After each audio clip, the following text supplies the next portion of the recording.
Hello everyone, and welcome to episode 53 of Podcast vs. Enemies, a Destiny Massive Breakdowns show. My name is Impetus, and as always, I am joined by my co-hosts, Court and Saint Kabr. Year 6 and Lightfall is upon us, and things have got off to a bit of a rough start. The reception to the expansion, in particular the story, has left a lot of players dissatisfied.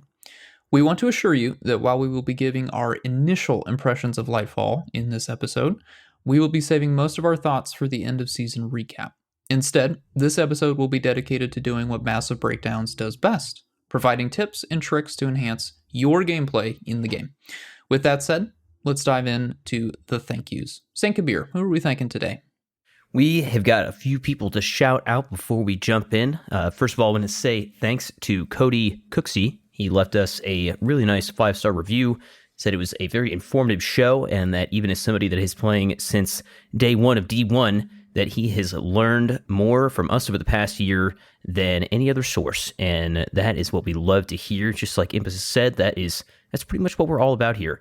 Also gave a shout out to Court for when he was looking for some more detail on exactly how full Court was working, that, you know, he was able to get super detailed information and just really appreciates all of the effort that we put into the testing and all the effort that honestly everybody that's in the server and the Destiny science community there puts into the testing. And I would definitely agree with you, Cody, that the Massive Breakdowns Discord is an immensely helpful resource. Also want to give a shout out, as always, to our patrons, welcoming a couple new patrons to the fold, to the lounge. Easy Pete and Bossman 335, welcome. Thank you for supporting the show. And our sponsors who help us keep the show going and provide support on an immense level each and every month. Binary Wolf, Black Hammer Tech, Bryce Aroni, Asking Monk, Deacon, Moonlight, Shazzle, This Moment, and Zen SoCal. As a reminder, you can send us all kinds of feedback to our socials, our Discord, and Twitter. Massive Breakdown server is also a great place there in podcast discussion. Critical constructive feedback helps us with the trajectory of the show, what we cover, all the builds and activities and things like that. We use Chartable to aggregate the reviews for the podcast, so if you are listening outside of the United States, it may take us a minute to see that review pop up, and we will definitely give you a shout out. And those reviews also help get the show in front of other people that are looking for a Destiny podcast to listen to. So those are always very appreciated. Speaking of Patreon, if you would like to support the show, you can visit DestinyMassiveBreakdowns.com and click on the patron link. You will be redirected to the site there. You will get access to a members-only Discord channel, some behind-the-scenes discussion there on the episodes and all that kind of stuff, input for the show, plus access to the legendary merch drop. Also, be sure to check out our sibling podcast for all the deep dives and ventures into the PvP Sandbox, Destiny Massive Breakdowns, with Ill Physics and Lego LaFlash. All right, first episode of the new expansion of the new season, Court. What are we talking about? Hello, lads. Good to be back. It's only a week since our last episode, of course, but yeah, lots have happened. Feels like it's been a much longer gap since the end of Season 19 and the flurry of information and data and Strand and all the good stuff that we come to expect in a massive Destiny release. So this week we will be talking about a couple of highlights from the most recent TWAB. That was the 2nd of March. And we also have some anything that we missed or any kind of highlights from the release update. That's 7.001. We'll be talking about Strand 101, just giving our kind of very quick early breakdowns, just maybe a very quick things that we've been looking at. No builds this week. We'll cover that another time. And then we'll be covering our first impressions of Lightfall, a little bit of the story and the narrative. We've got Strand, Tormentors, weapons, and the mod system. In terms of housekeeping, I talked about this last episode, and the champion counters infographic for season 20 and Lightfall is now out. We'll talk about champion counters in much more detail in the future when we cover GMs and high-end activities. But in the meantime, if you want to view that infographic, you can go over to the Massive Breakdowns Discord server. There is a dedicated channel for any sort of resources and kind of special content from not only ourselves, but also over at Massive Breakdowns with Lego and Physics. Or you can look on the show notes. We'll have a link of that there. I will not be here next week. I will be partying the next weekend with a little bit of Motown, doing a little bit of some good stuff out touching grass a week after the Lightfall launch, but also a day after the raid race, which I'll be partaking. I think, obviously, we know what each of us did last week, but we'll do a quick recap here. I'll kick us off. I did do all 3 Legend campaign runs. So started with Stasis Assassin's Cowl Hunter as my solo. Jumped over onto Duo with my Solar Loreley Titan, and rounded things off as a trio with my Arc Tempest Crown Warlock. I did unlock Quicksilver Storm's Catalyst and Two-Tailed Fox Catalyst. Been loving those, but I have been really enjoying my time with the new Stasis Heavy Glaive Winterbite. Such a unique exotic. I'm going to be honest here, I had pretty low expectations with Winterbite, but it's absolutely blown me away.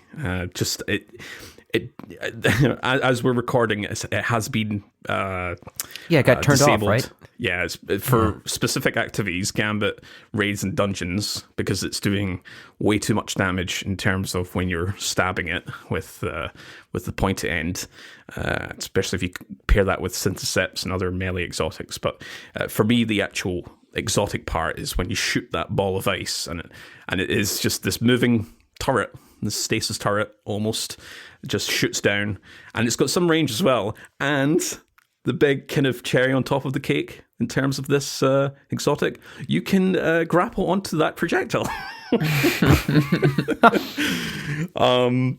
Speaking of Strand, I have been working on some builds and just sort of looking at some combinations and all that great stuff, as we've been doing throughout the year for Witch Queen with the light upgrades, doing the same with Strand. And I'm looking forward to just kind of getting some nice builds out there, not just for Strand, but for the other classes. All right, Impetus, what have you been up to? Yes, a lot of the same beats here. Done the Legend campaign solo on the Warlock, and in a trio on my Hunter. I'm hoping to do a duo on the Titan at some point in the coming week. I have also unlocked the Quicksilver Storm and Two-Tailed Fox Catalysts. I've also got the Final Warning sidearm. And about a few minutes before we started the podcast, sitting down to record the podcast, I did unlock Winterbite, so I'm very excited to play with that. So I've got Strand fully unlocked on the Warlock, and then about mostly unlocked in terms of the fragments on the Hunter. So slowly working my way through getting all those currencies to get the rest of the fragments unlocked, and then of course repeat the whole process over on the Titan. So that's what I have been up to. How about yourself, Saint? Yep, been jumping into Lightfall. I've been pretty busy just IRL with various responsibilities and work and stuff, so I haven't been able to play quite as much as I'd like, but been through the campaign solo, Legend, really enjoyed that. Been messing around with some Strand builds, kind of woven mail is real strong, it turns out. We'll talk more about all that in just a second, but trying to put some builds together there, getting ready for my day 2 raid. I'm planning to go in with my day 1 team on Saturday, around reset, once the World's First has been done and all that. So I'm looking forward to that, trying to get my builds ready for that. Also enjoying all the Void stuff. I have almost fully, kind of finished out my artifact there. I really enjoy some of the Void and Strand stuff. It feels like some of the Strand stuff is really kind of taking it up into the rung, up a notch of viability there. I'm hoping to go back this week and play some more campaign with you lads and with my with the guys that I worked on when I was going through Gameplay Specialists, aka Nomad and Shaky Subtotal are their in-game names. So I look forward to kind of going back through and playing the final release version of some of the stuff that we have been through a bunch of times and tested and iterated on. So it'd be really cool to play some more with those lads. All right, let's let's jump into our TWAB. This is going to be from the 2nd, and there's not a ton here, but there are a few things that we want to hit on real quick. There's a couple really one really important one right off the bat here, and that is that all the strand fragments are now available. There was some weekly reset timing. There was going to be time gating when you're able to purchase these fragments, but as of just a couple of days ago, that has been completely removed. So you no longer have to wait for the weekly resets. All these strand fragments are now available for purchase at the Puka Pond, aka Meditation Station. They are about 200 strand meditations each, and there's some really interesting stuff in there that we'll dive into in our Strand 101 section here. There was also a note just generally talking about the story. They acknowledged there's a lot of questions that are left unanswered by the Lightfall campaign, and that a lot of these will be answered kind of throughout the seasons between Lightfall and the final shape, starting with Season of Defiance and throughout the rest of Year 6. Just a little bit of assurance that they're aware of where the campaign leaves you, and that there is more meaningful information coming throughout the year. Next up, we have a crossover that I don't know if any of us saw coming. What is our most recent Destiny crossover after Assassin's Creed and all these other ones? What do we got? Well, naturally, it's going to be Among Us, the hit sensation that has a very natural pairing with the space fantasy that we all love. Yes, Among Us and Destiny are having a crossover event. There are no crewmate armor sets at the Eververse store, very, very unfortunately, but there is a pretty sus fashion contest for the next week. In particular, the Art of the Week and the Movie of the Week. So please submit your best-looking themed sets for a chance at a pretty sweet emblem. And there's, of course, plenty of Destiny stuff showing up in the Among Us store. So, very funny surprise. If you're still playing Among Us, there's some sweet Destiny stuff. You can go dress up as Commander Zavala and commit some crimes, I guess. There's also a note, some very important information about the upcoming raid race. We do know the name of the raid is Root of Nightmares. The date for the world's first contest will be starting on March 10th, going through March 12th, and that again starts and ends at reset time. The power level that you will be capped at is 1780. That is for all encounters, so that is the number to aim for if you are attempting the raid race. Any gear that you have that will be above that number will be nice to have for infusion fuel, but it's not going to help you necessarily. You will be stuck at 1780 for all encounters. We have a shorter than expected season, season 20. I think we were a bit caught off guard when we were sent down to record the episode here. Court, what can you tell us about some of the key dates for season 20? Yeah, so they did talk about Nightfalls. We know the full list, as we're recording this, is Proving Grounds. But we have next week, when this episode comes out, we'll have the Heist Battlegrounds, and that is the Mars map. So that will be week 2, March 7th. March 14th will be the brand new strike on Neomuna. That's Hypernet Current. We'll have Arms Dealer, which was recently revamped, week 4, March 21st, Glassway, March 28th, and Lake of Shadow, which was also revamped for week 6 on April 4th. So that is our collection. And of course, Grandmasters will start the following week on April the 11th. That's week 7. And following that same schedule, so Proving Grounds, Mars Battleground, Hypernet, Arms Dealer, Glassway, and Lake of Shadows. We'll have Triumphs of Osiris. That is coming a little bit later at the end of March. That's March 24th. Iron Banner, as they announced previously, will be coming out at a cadence of 3 times per season instead of 2.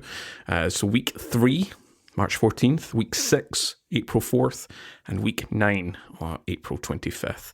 A reminder, when Iron Banner is active, Trials of Cyrus is not. So on those weeks, it'll just be Iron Banner. There'll not be any Trials of Osiris during those weeks. And of course, at the end of this season, just to round things off, we'll be making a return to Guardian games. It doesn't feel like last time when we talked about it last year, feels like that was a couple of weeks ago. So Guardian Games making a return for most of the month of May. It's always a weird one. Hey, huge intergalactic conflict, but also like Olympics?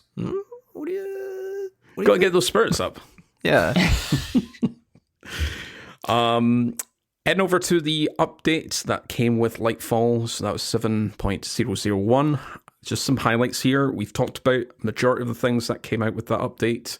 There's a little bit thing here about Vanguard Ops that's kind of been changed. We didn't speak about that last time, but that was a known change that was coming. So just as a really quick recap here. So when you play Vanguard Ops or the Nightfall, your final score determines a reputation multiplier for that activity's completion. The multipliers run from 1 up to 7 times. So anything under 30,000 points is 1x, and above 250,000 will be at 7x. They also tuned the amount of Vanguard rank you receive for completions, Nightfall quality, and streaks. There's a full pass on all the Vanguard map and multipliers, with an eye toward balancing score per hour rather than score per attempt. Vanguard and Nightfall strikes, they did add a on-screen health bar for bosses, previously missing them. I have noticed that is quite a chunky UI bar for the health, the boss. But it does help to easily identify the segments on top of when the boss goes immune. It'll have a white bar underneath that yellow bar. The Vanguard Ops playlist has increased in difficulty, as we talked about in a few episodes ago. Players can no longer level beyond the enemy combatants, and additional rotating modifiers have also been added to the Vanguard Ops playlist. Finally, from me anyway, I'll talk about raids and dungeons. They did speak about the armor pieces from Master Difficulty Grasp of Avarice, Duality, and Spire of the Watcher drop. They now drop with a higher stat distribution compared to before. Next up, we have a little bit about Guardian ranks and just generally in terms of UI and UX. Yeah, so we got quite a few things that changed. One of the big ones was Triumphs tab to Journey tab. So Triumphs tab is kind of gone away and Journey tab is taking its place. And that is where you're going to interface with your main, Guardian rank screen. And then also you'll see it on the Orbit screen, right? You'll have directory and you'll have a Journey tab. When you open it up, it's kind of like a more succinct way to just like look at what you're working on within the game, which I definitely think is better than just like Triumphs was kind of, here's like 600 different objectives that you could go complete at any point. And now it has much more linear guide on like the things that you want to be doing. Some of the more subtle changes, there you have little access point to view details about commendations, right, on the screen, which is like a new feature. There is a point right there for seasonal challenges that you can click on and go look at challenges you're working on. You don't have seals and triumphs, or seals and titles, I should say. It's just titles, which is just kind of like a little bit simplification of that screen. You can just select a title too and equip it from that screen without going down. You are also able to basically just have a little bit more of a succinct view of your overall like character progress on this screen. And then some of the information has been moved down into subscreens, so it's not quite as cluttered. Whenever you open up your Journey tab, you'll see, there's like commendations, seasonal challenges, and triumphs that you're working on, and then like your Guardian ranks right there, and that's pretty much it. The post-game Carnage report is also a big piece of like this new commendations feature, right, which you're going to see pretty much after almost every activity. The post-game Carnage report is basically now allows you to look at the other players in your activity. You can award them commendations depending on the activity that you're in, and it has 2 tabs. It has the commendations screen and the scoreboard, which the scoreboard part is something that people have been asking for forever. The scoreboard is going to allow you to actually see, let's say like you got to the end of a raid and you just killed Tanix. You can and you can give your raid guide a commendation, and you can give one of your support players a commendation, and you can go over to the other page and see who did how much damage to Taniks. Now, this doesn't cover every raid boss in that you fought throughout the raid, so it's not quite completely comprehensive, but this is definitely something that people have been asking for a long time. So it's a nice little thing that's getting added in there with the whole commendation screen on the post game. The reputation wheel or kind of meter, as you see, will tick up, has been simplified down a little bit. It's going to be in the top right of the scoreboard. And then you can also access this post-game carnage report during the mission countdown. Holding it down will take you to the director, but just tapping it is going to take you to the post-game screen. This is like a little bit of a trade-off, and it's not quite as quick to just go immediately back to orbit, but I think it's worth it to have the scoreboard. And the commendation system is, this is like super early. It's definitely something that has some potential. We'll see how this kind of plays out over the next coming season, a few months here. Another thing I'll mention about this before we move on to like some tuning and stuff like that is Guardian Ranks has like auto tracking enabled. So unless you turn this off, it is going to just immediately retrack 3 objectives at a time for you to be completing. This is mainly to have a direct path for players that are playing the game. Like, it can play for a long time, especially for like new players to the game, as you come in and there's just like a ridiculous amount of things to do in like almost zero direction. So if you are new to the game, this is an excellent feature to just kind of push you right towards things that you can be working on immediately to progress your Guardian rank, to just learn more about the game, especially through ranks 1 through 5. You can turn this off in the journey screen if you want to manually track things and you're just not interested in that. Last thing I'll mention is for collections, some things have been migrated from triumphs to collections. Lore, weapon patterns, catalysts, medals, stat trackers, all that stuff has gone from triumphs to collections. All right, we got some Sandbox stuff to hit on too real quick. Impetus, what's going on here, man? All right, let's start with the exotic armor changes. Not too many, mostly being updated for some strand synergy, but there's a few other tweaks as well. We'll look at Khepri Sting. So True Sight is now granted when damaging an enemy with your smoke bomb. Additionally, when you have an undetonated smoke bomb on the battlefield and have not been made invisible by a smoke bomb, you gain significantly increased melee energy generation. Heart of Inmost Light has gotten the sad face treatment. I'm sure all of our Titan mains know exactly what I'm talking about, but yes, it is no longer quite as easy to get the ×2 buff up. You do have to work a little bit harder. Rest assured, though, I'm sure Saint can back me up on this, but Hoyo still remains one of the best, if not the best, exotic for Titans to use, even going into Lightfall. But it has been tweaked. It's true. It's true. Yes. The Bombardiers now cause targets damaged by its explosive to become severed when used by a Strand Hunter.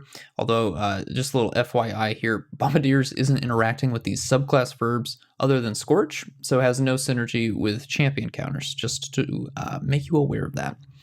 Fellwinter's Helm triggers Weaken off of Strand melees. It does also work off of Grapple melee, as does Assassin's Cowl. Claws of Ahamkara will not provide an additional melee charge when equipped to a Strand subclass. This is actually a bug and will be fixed at a later date. I'm very excited to be running around with even more melee charges on my Strand subclass with Claws of Ahamkara. So yes, we will be getting even more melees with Claws. Do you get at 3 by date. Default?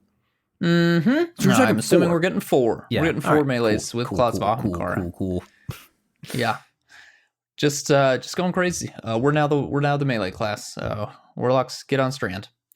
Moving over to weapon crafting. A lot of changes here, a lot of simplification. Resonant elements have been removed. Crafting component costs have been replaced with standard currencies, such as Glimmer and Enhancement Cores. Deep Sight will now only manifest on weapons that have a pattern available to unlock. This is a huge change. I've already seen it happen. It's very nice to know that when I do get a Deep Sight, I can start working on progress. That's great change there. Deep Sight has been removed on existing weapons that do not have a pattern available to unlock. Deep Sight attunement objectives have also been removed. You can immediately extract or dismantle the weapon to obtain pattern progress. Also made use of this already, and I have greatly appreciated that as well. There have been a few crafting bug fixes. They've fixed an issue where a crafted perk cost was doubled for the Kingsfall weapons, Defiance of Yasmin and Smite of Moraine. If you've already crafted those weapons, I'm so sorry. You will not be getting a refund. Tough luck, guys. On the weapon tuning side, kinetic weapons have seen a bit of a glow up here. So the kinetic primary weapon damage multiplier against unshielded combatants has been increased from 1.05 to 1.1. Kinetic special weapon damage multiplier against unshielded combatants has been increased from 1.05 to 1.15. And kinetic slot stasis weapons no longer have the 5% bonus damage against unshielded targets in PvE. So stasis weapons got to start carrying your own weight. Can't be mooching off the kinetic weapons.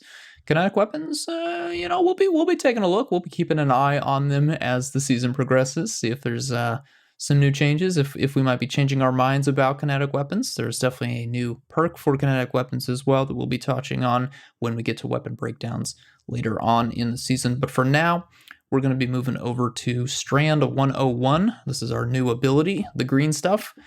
We've got a few things. Again, we're saving most of our proper breakdowns for later on in the season. Right now, there's a lot of interactions. It's hard to tell what's intended, what's not intended.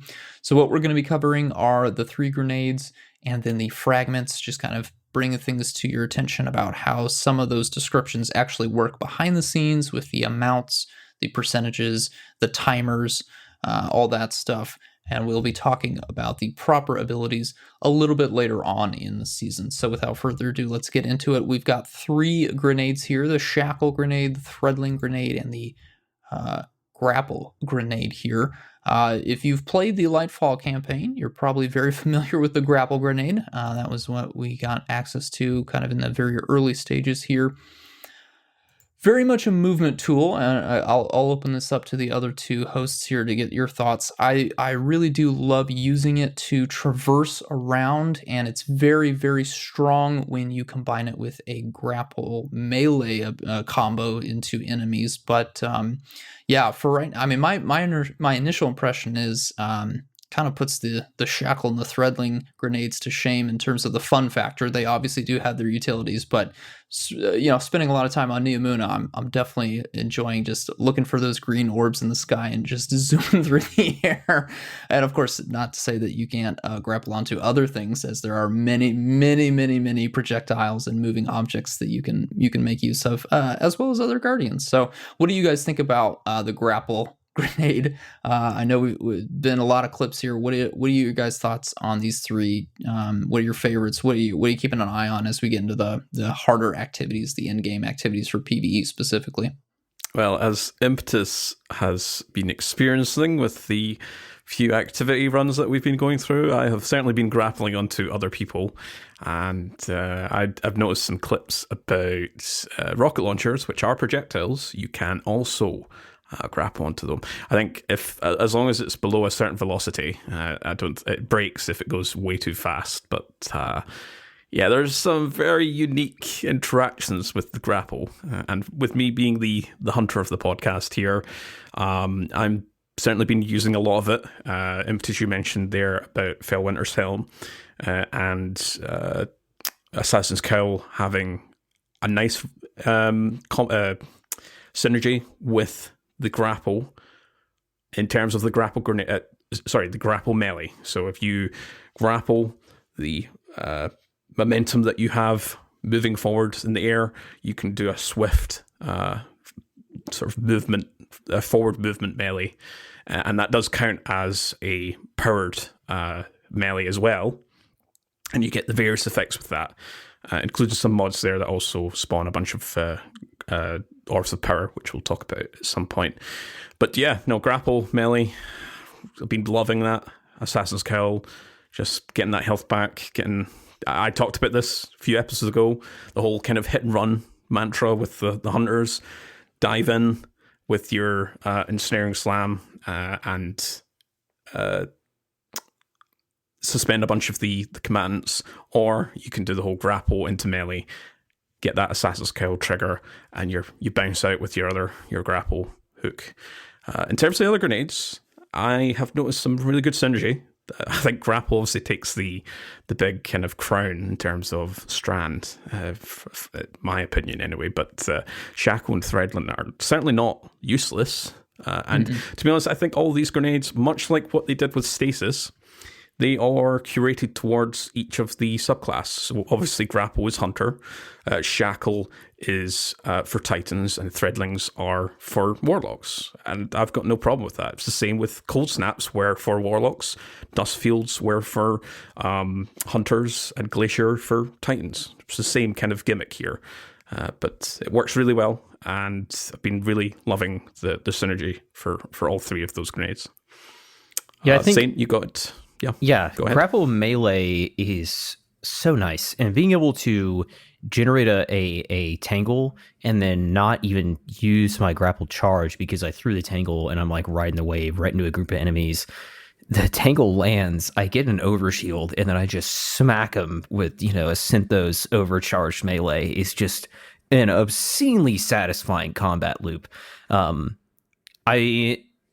As satisfying as that is, though, I definitely see Shackle as something that is going to be more in-game viable because of your ability to just toss it at a overload champ, and they're just instantly stunned, right? And then there's some, fragments we'll talk about in just a second that play even heavier into that. But yeah, I think Shackle is going to be a really good one. Yeah, sorry, I should have clarified there. But yeah, I think that it's going to be a really strong one just because of how Suspend is really pretty strong, especially in PvE, and the ability that how much crowd control you can have and the way that some of the fragments play into that. I think that's going to be a really fun one. I don't know, the Rocket Grapple, that one I didn't see coming. I thought my mind was just immediately just assumed that it would be too fast, right? But I've been learning. I also love seeing somebody try to use one of the various skating abilities, and then they just latch. One of the guys is shatter skating or whatever, or wall skating, and then his teammates all just latch onto him and just ride the wave, which is truly hilarious to see. Yeah, let's jump into some of these threads. That's kind of the name for the strand fragments here. We'll kind of go through each one. We'll talk about them briefly, pros, cons, if they have any detriment or anything like that. And this is kind of our early theory crafting piece of our getting our in-game builds going in our head. So Thread of Mind, defeating suspended targets grants class ability energy. Minors give about 10 to 30% depending on the combatant type. Elites 13 to 40% depending on the tier again of the elite. Mini bosses and champions give 40%, and then bosses give 50%. Bosses can't be physically suspended like the animation you would think of, but they can still have the effect. Be afflicted by the effect, and then give the ability energy in return, which... Much like slow and suppression, very similar concept here, where you can apply those effects on a boss, but they won't physically be affected by them, but the effect is still there. You can trigger off any other, various synergies with that, take Void Hunter. When you afflict them with suppression, you kill that boss and you'll go invisible if you've got the aspect for Void Hunter, which is Styles Executioner. There we go. Mm-hmm. And this is one, the Hoyle nerf, right? A big piece of that was targeted towards the class ability regeneration rate, because you could regen your class ability so quickly on Titan, especially with Rally Barricade or Dash. And this kind of targets the specific piece of that was hit hard. Obviously, the empowerment only lasts for 5 seconds instead of 10, but that part of it is still strong. And if you're able to use something like this, with your Dringer's Lash, right, and you can target that quicker class ability cooldown, it kind of helps keep that Hoyle loop where it used to be, or at least get you a little bit closer. 9 to 30% for minors, 13 to 40% for elites. It's not super hard to get a couple of minor kills and get yourself, maybe 30 to 40% of your energy back really quickly with this, which is going to really feed into that overall ability loop. And then same thing with the Shackle Grenade, right? You can use that Shackle Grenade. You're getting your class ability empowered a little bit. You kill a target that's suspended. You get more energy back. Really nice loop there. And I think, what is it? Suspending Slam, right? Is the Hunter... All right, what is that called? Ensnaring Slam. Ensnaring Slam. Yeah. Well, it's suspense. It's Ensnaring Slam. That's suspense, right? But that's another way that loop could work super well with that, honestly. That's even just a more direct loop right there, too. That's part of one of my builds that I'm currently working on. No spoilers. No spoilers. No spoilers. I'll talk about the next one here. We've got Thread of Fury. Damaging targets with a tangle grants melee energy. This does come with a stat penalty of -10 strength. We don't have the hard numbers yet, but it does appear to be pretty substantial. I think this one will probably depend mostly on how strong tangles are in the endgame for defeating targets. Specifically that Legend, Master, and Grandmaster difficulty tier. Just running around on Neomuna and other destinations, going through the seasonal stuff, the tangles do kill enemies quite easily. So you're more than welcome to make use of this fragment on those difficulties. But keep in mind, of course, tangles do come with that 15-second cooldown. So if you are trying to use this in a solo environment, that would be maybe something that you would want to investigate to see how quickly you can get that ability loop going. Remember, the actions per minute is kind of the big overall theme here for Strand of how quickly we can keep things going. So, in a solo environment, maybe I wouldn't consider this too well, but if you have multiple members of your fire team running Strand, you're able to get tangles going pretty quickly amongst however many there are in your fire team on Strand. This could be quite nice for getting that melee energy back pretty quickly. Again, all depending on how powerful tangles are in the end game. So we'll be keeping an eye on this one. Got to do some more research, of course. Got to wait and see how tangles fare in master difficulty content, but I don't have any doubts that this would be a bad fragment in particular. I can also cover the next one here. We've got Thread of Ascent. Activating your grenade ability reloads your currently equipped weapon and grants increased weapon handling and airborne effectiveness for a short time. This also comes with a stat modifier. This is +10 mobility. This will show up as a buff on your screen. This is the Thread of Ascent buff. It is 15 seconds long, and we believe it's right around 30 handling and airborne effectiveness that you get. If you get your grenade back within that 15-second window, you can throw it again. You're not going to refresh the timer, but you can still take advantage of the reload effect once again. So the stat bumps will be there for they're locked in for that 15-second duration, but you can reload your weapon multiple times while that window is open, should you get your grenade back, or should you have another grenade while that buff is up. So this should be, I think, probably geared a little bit more towards PvP with the handling and the airborne effectiveness buffs. But still, nonetheless, quite a strong one for sure. If you have a way to get your grenade up quickly, that you're able to activate it multiple times while that 15-second timer is active, that should be quite nice for getting that reload to the weapon. Definitely something that I could see being quite powerful in PvP. Yeah, have you seen that clip? So hunters have this thing where when you use your grapple, you create a grapple point. And people will just grapple on the ground right in front of them, rocket, wither horde, grenade, grapple on the ground again with their rocket out, and then immediately shoot the rocket again. So you don't even need auto-loading holster on your rocket to have a really good loop here, which, to your point, Impetus, I don't think that I definitely think this is like a Crucible-focused fragment, and it is turned into like a DPS fragment, But I do believe that there is some sort of a brief lockout on this. So you can't just grapple, shoot, and grapple again immediately to reload. There's like a 2 or 3 second delay there before it will trigger. But still, it's been really funny watching people just grapple on the ground right next to themselves and then keep firing off a rocket launcher. It's ridiculous looking. Yeah, I don't think that's going to last. That kind of circumvents a lot of weapon perks. Like you said there, auto-loading holster has a cooldown for a reason, and it's the same here. Yeah, I think it's around about 1.5 seconds, maybe, on each activation for Thread of Ascent.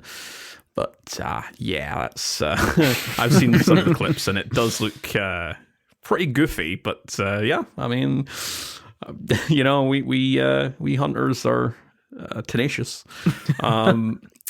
Head over to Thread of Finality, which is finishers generate threadlings. It does give you that plus 10 recovery, and you spawn. So this doesn't work in PvP, but you do spawn a threadling on finisher. Now, we've got it here in the script as 1. It's actually depending on the combatant rank, is one thing I've noticed. So for miners, I think it's 1. Oh, okay. Yeah, elites maybe 2, and mini bosses maybe 3. So champions, you'll spawn 3. I've definitely finished the champion with this active, because again, this is one of my threads for the build that I've been working on. But you definitely spawn 3 with finality. So 1, 2, 3. Obviously can't finish bosses, but a nice little synergy there if you're spawning threadlings. Next up is another popular one, is warding. It's picking up an orb of power, grants woven mail. It does give you that minus 10 resilience, but the whole armor charge system is all reliant on orb of power, and there'll be a lot of folks, even in solo play, will be spawning orbs of power. So this is a very good pick, and woven mail is round about 60% DR. So it's like pretty much a mandatory pick if you want to take this into kind of end game content. I know we've maybe not all been doing Lost Sectors recently because it is a much higher power level to get in there, but this is definitely one that it's pretty much a mandatory pick to go in there. So Woven Mail does what lasts 10 seconds, but it can be refreshed. So as long as you keep picking up those orbs of power, which you can do that while your super is full, it's a nice little quality of life change. You can still keep proccing that, and you'll get that Woven Mail. Next up, the last one I'll talk about here anyway, is Wisdom. Defeating suspended targets with a precision final blow creates an orb of power. Now, there is this classic 10-second cooldown between orb spawns. We've seen that with all the subclasses, the elemental subclasses here. Again, this is another one that if you don't have much mod space to create orbs of power, you can do that here with the Thread of Wisdom. It's a nice kind of circumvention if you don't have the opportunity with the various armor mods, and that can play into the whole system there. Yeah, just I'm going to say real quick that I think that warding is very strong, just because the amount of DR that it can provide to you. One thing that I definitely thought initially when looking at basically when looking at Void Overshield versus Woven Mail is like, what's the argument between I can have a Void Overshield so easily, and it has I think like 50 health points or 60 health points, and it gives like 50% damage reduction, which is really strong, right? But Woven Mail is just an outright increase to your resilience rather than a shield that can be depleted and hit down. It's just 10 seconds of around about 60% resilience increase. And, like Court said, even if you're taking a 10-point stat bump to your resilience, you could probably make up for that and still hit tier 10 if you have some really good Artifice armor that you were grinding out at the end of last season, or even running tier 9 and having ultra high Woven Mail uptime. It's definitely a very strong argument. I think that's something that will be really popular in game. Next up, we have Threads of Rebirth. Strand weapon final blows have a chance to create a threadling. Each kill adds to a counter. At 100%, it spawns a threadling. Miners give 34%. Elites get 67%. Mini bosses, champions bosses are 100%, aka guaranteed. This is a pretty interesting one. I definitely like the finisher granting up to 3. What is that? Finality, right? That sounds really interesting, especially if you're like, you're in a GM and you're running Aeons, right? Which is just like such a classic loop that, okay, if there's some minor adds nearby and threadlings are doing enough damage to take them out, that could actually be pretty good depending on how much damage they're able to deal. Rebirth is interesting. I think that we need to up our Strand weapon arsenal a little bit. Yep. To see how really good this is going to be. There's a few Strand weapons out there that I think have a lot of potential, right? There's machine guns, there's ARs, there's submachine guns, there's a lot of stuff out there, sniper rifles, whatever. But yeah, I think this is just going to take a little bit further this season to get our hands on some better roles at some of these Strand weapons to see how good that could be. After that, we have Transmutation. While you have Woven Mail, weapon final blows create a tangle. This gives plus 10 strength. This does not override the 15-second cooldown for Tangle generation, but it does work in Crucible. This is pretty nice if you're going to be pairing this with the Titan aspect that is going to allow you to shoot a Tangle to generate Woven Mail for yourself and your allies. This is definitely one where I can see some really good flow and some synergy there, where you don't even have to go get the Tangle to trigger the Woven Mail. The +10 strength, I'm not super interested in as a Titan. I don't think that the Titan melee is particularly strong. It's very fun. The grapple melee is very strong. The regular melee, I don't see as a huge movement to +10 strength there. What I will say is kind of interesting point here is the multiple melee charges do help with the Hoyle regeneration, right? Because you can use a melee charge, trigger 5 seconds of a buff, maybe use your class ability, trigger another melee charge, and that's going to be one of the few ways in which you're going to get that ×2 up without more specific like build crafting and things like that. But I think it's a pretty interesting one. You guys have any interest in this transmutation, Threads of Transmutation? I've not played around with Woven Mail a whole lot. I definitely want to, but yeah. I'll have to see. I definitely don't need more strength on Warlock.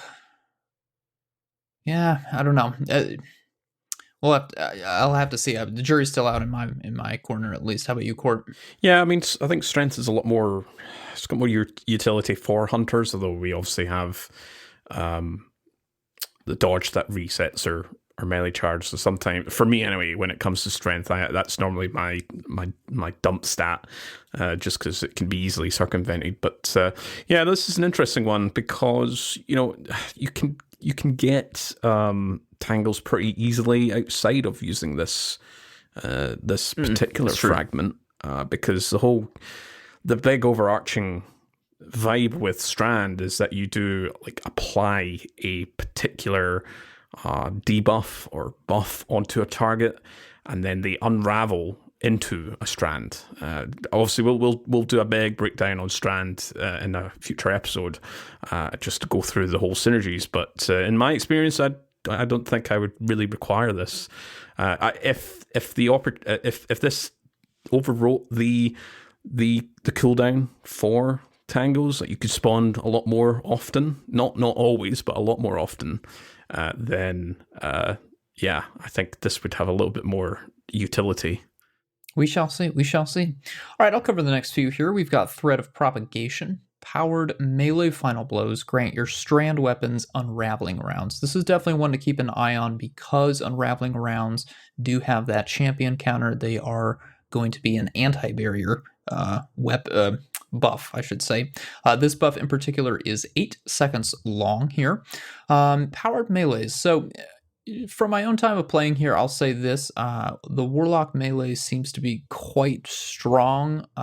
Again, I want to play around with this in Legend and Master difficulty to see how strong it is in those in-games, but I can just say going through the Legendary campaign difficulty, having 3 charges, I was able to get a kill in either 1 or 2 uses of my melee here. So this is definitely something that if you are looking for an extra thing to have in a Legendary campaign, if you've already got Strand unlocked and you're going back in, or you're helping a friend out, something like that, and you do have Strand weapons, great way to get unraveling rounds. Granted, there aren't barrier champions in that difficulty, but if you want to play with Strand, you do want to get some unraveling rounds, maybe for the seasonal activity. This could be something to look out for Warlocks. I know it's the same thing through Hunter as well, of course. It seems like the rope dart is quite strong for... is it a rope dart? I'm sorry, I can't remember the technical name for the... Yeah, rope dart. Seems to be fairly strong. Maybe you might need to put a few shots into a enemy before you throw out the powered melee there. I have yet to play with the Titan melee, so I'm not quite sure how strong that is. But yeah, this is definitely nice. Again, Strand weapons, we don't have a lot of them, but we do have some pretty decent options so far. Definitely some nice long range options as well, which is typically what we want with barrier champions because they tend to be snipers. So you don't want to get too close because they can deal a lot of damage from a long ways away. So definitely something to be keeping your eyes on here. Of course, we'll want to see how barrier champions fare in-game activity once we start getting more and more of that, and as we get our power level higher and higher, so we can go experience that. So definitely keep an eye on propagation if you want to bring it into the seasonal activity.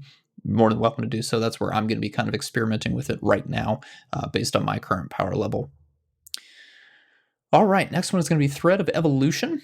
Threadlings travel further and deal additional damage. This does come with a plus 10 intellect stat bump as well.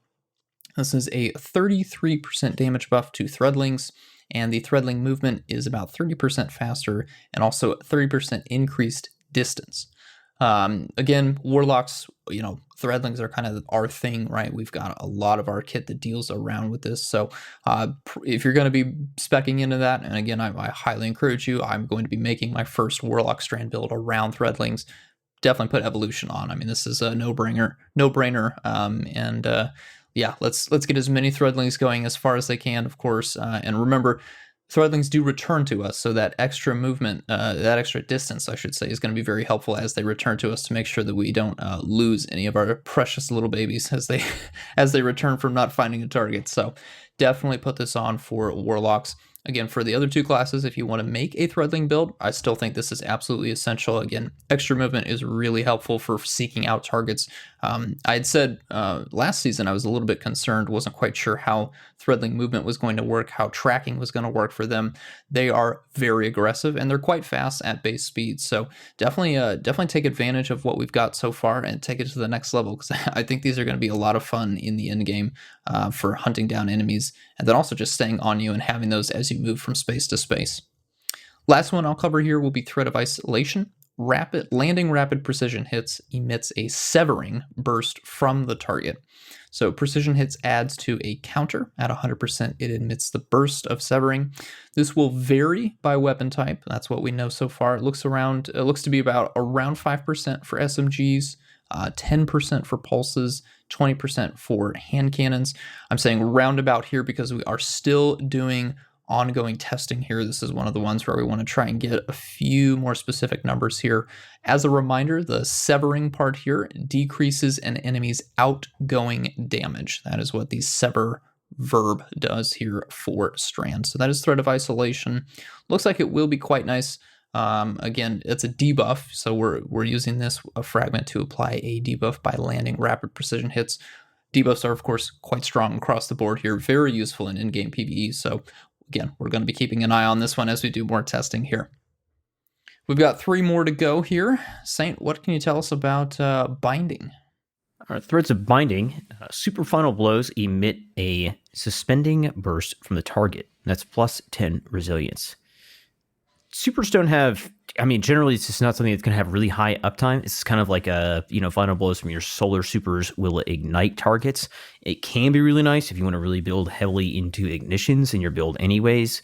But I don't think that the suspending super final blow, this final blows emit suspending burst from the target is going to be super strong. Maybe good in PvP if you get a kill and you have the enemies nearby are going to get suspended. That could be really nice, but I don't see a ton of value of this one in PvE, at least from the onset here. Again, just because your super uptime is not going to be that high compared to how much uptime you could have from the benefit from some of these other fragments we've been talking about. Next up is Threads of Generation. Dealing damage generates grenade energy, minus 10 discipline. The testing is ongoing, but this kind of varies by weapon type and how much damage that you're dealing. This is definitely a very strong trait. There are some things that interact with this really well, like things that have damage tick. Think Osteo, Striga, think Necrotic Griffs, Wither Horde, stuff like that. I think is going to have really interesting interactions with this. And also, if you want really high uptime on your grenades, this is just a really nice fragment to have. This is definitely early on seeming like one of the strongest fragments, and especially strong if you're leaning into like a super grapple heavy build or anything like that. Finally, we have Threads of Continuity. Suspend, unravel, and sever effects applied to targets have increased duration, plus 10 strength. Suspend, unravel, and sever effects are about 50% longer. This is really interesting. I think the increased suspend, or obviously we were just talking about unravel and sever. The suspend one is interesting. especially if you are using like Wisdom. Defeating a suspended target with a precision final blow creates an orb of power. It gives you just like a little bit more time there. I don't know if I'm going to be going for this one immediately, but it's definitely an interesting one and could have some really nice synergy with the other fragments if you want to double down on that. I will say with this one in particular, because we have the suspend grenade and a lot of our GMs are going to be focused on Cabal. One of the Cabal champion types is Unstoppable. Suspend is a counter, a champion stunner to Unstoppable. So for me, getting that longer effect, I do feel like the Suspend grenade does last quite long already. I've been playing around with it just a little bit in the seasonal activity because we do have Unstoppable champions in there. But this one in particular, I think is going to be really helpful if you want to take a Strand subclass into GMs, one of the Cabal GMs particularly. That seems like there's going to be a lot of utility here. I definitely don't want unstops coming towards me. They are very aggressive, so having them in the air for as long as possible is going to be a huge help both to me and to people in my fire team. So I think this will probably be a very powerful fragment a little bit later down the line when you do start getting to deal with unstoppable champions in particular a little bit more than you might be right now. So yeah, Thread of Continuity, love it. Probably going to get a lot of use out of it later on down the line, later in the season.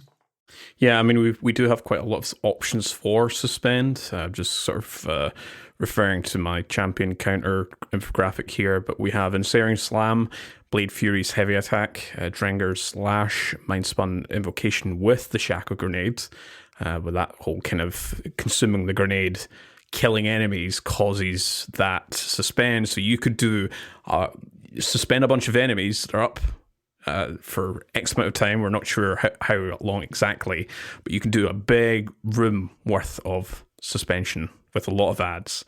Obviously, the Shackle Grenade itself. We do have Thread of Binding, as we were talking about, Abeyant Leap, and of course the Untangler artifact perk. So there's a lot of options here just for continuity.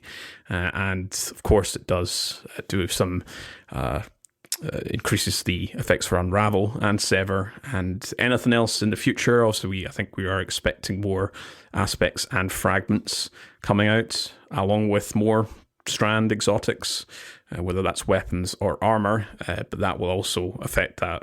Just as a kind of big highlight here is that this is all universal. It's not explicitly for XYZ ability, but not 1, 2, 3 weapon exotics. So just keep that in mind. I think that's going to be a little bit of a sleeper. I think you've raised a really good point there, Impetus, with being able to, especially in the GM, being able to have a champion suspended up, because it doesn't just affect unstoppables.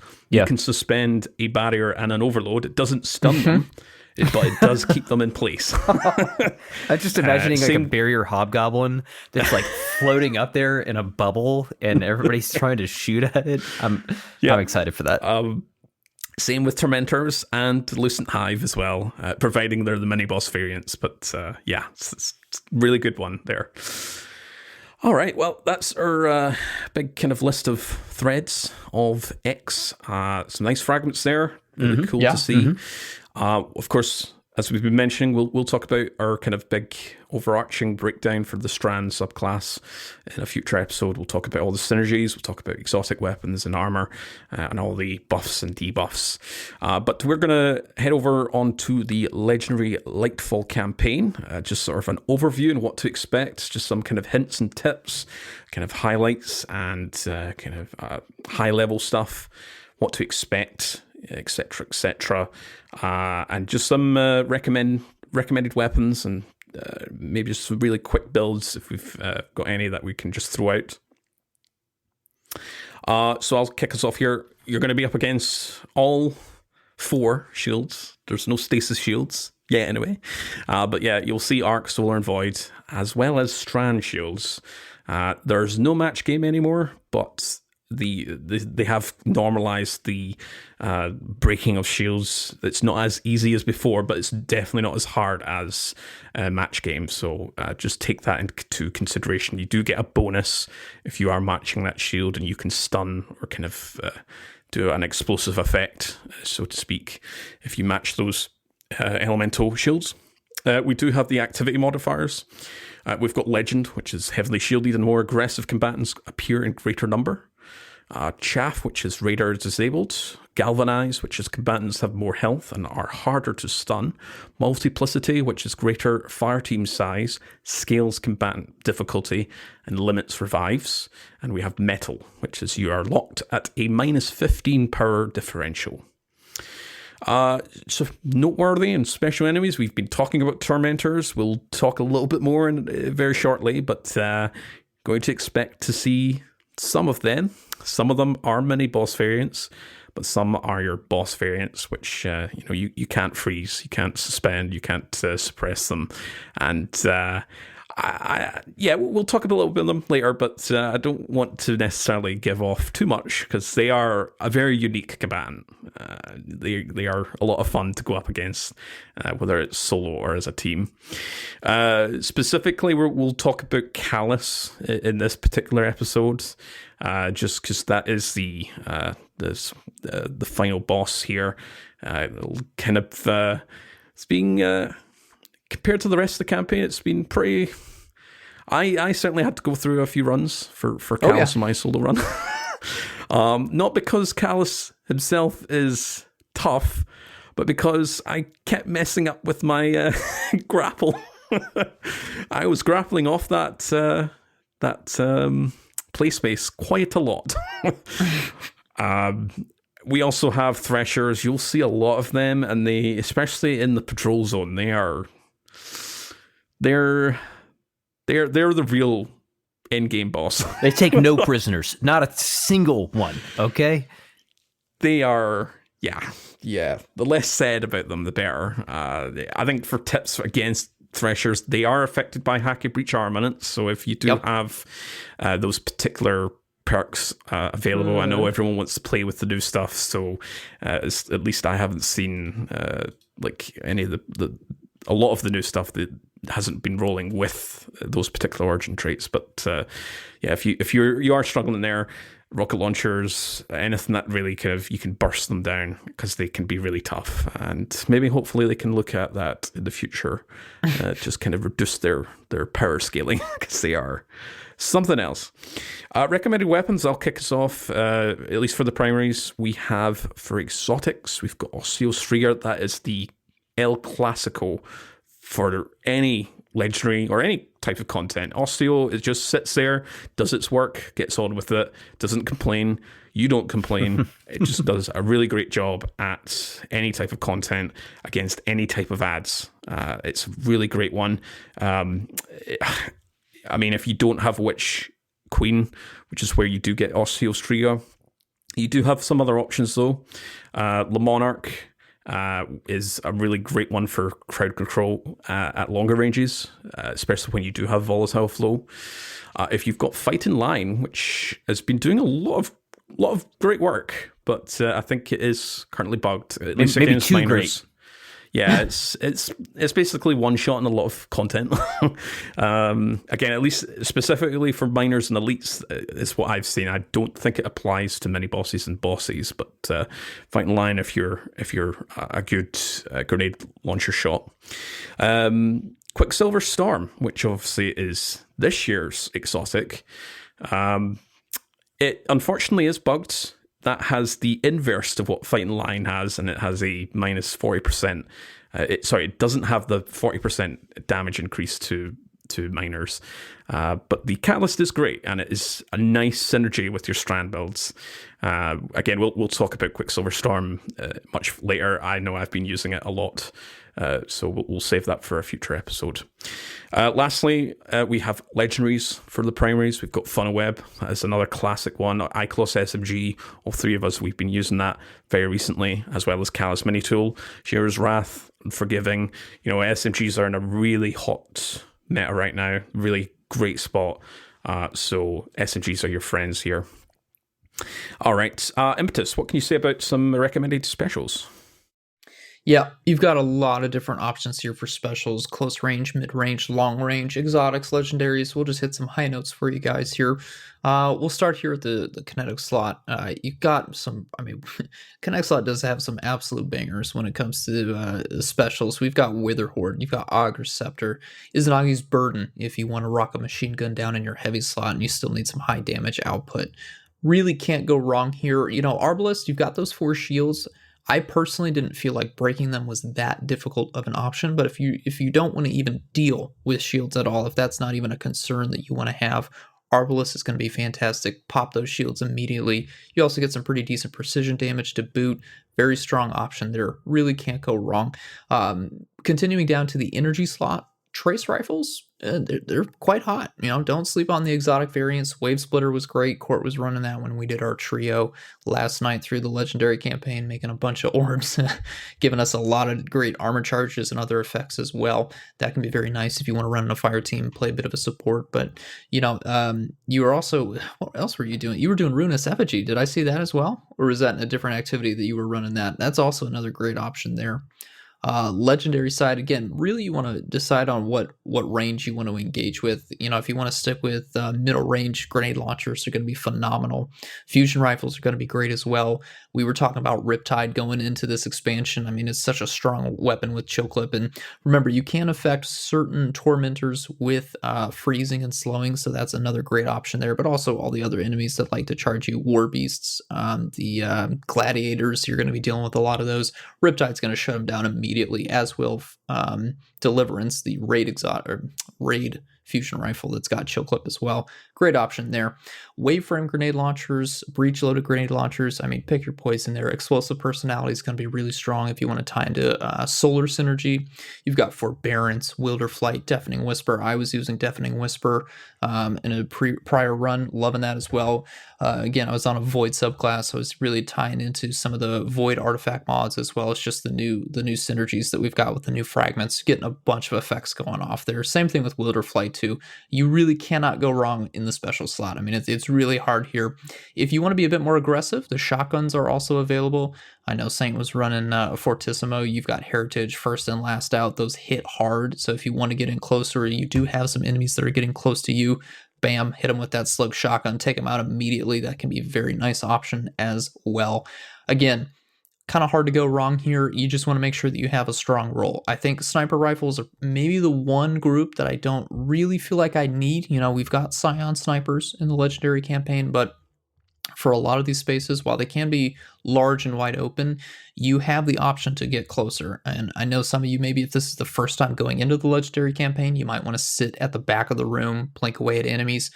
Sniper rifles can definitely be an option there. I would maybe push you towards something like using an exotic bow instead as a primary weapon, because they can also hit at a lot of those ranges, and then they also have some additional effects, right? Trinity Ghoul and Le Monarch were kind of my longer range options, just plinking out those snipers, popping shields on flying enemies. That was what I was using instead of committing to the sniper rifle, just because the ammo economy is pretty hard, and snipers aren't in the best of spots right now in the PvE sandbox. I think you will get a lot more of an effect out of using a grenade launcher instead, and maybe having a longer range primary weapon rather than committing to the sniper rifle. But beyond that, really, we've got so many strong options. But I think if we had to give some top three, Wave Splitter is going to be great if you're in a fire team. Wither Horde, of course, plinking an enemy and running away, letting that damage tick over time.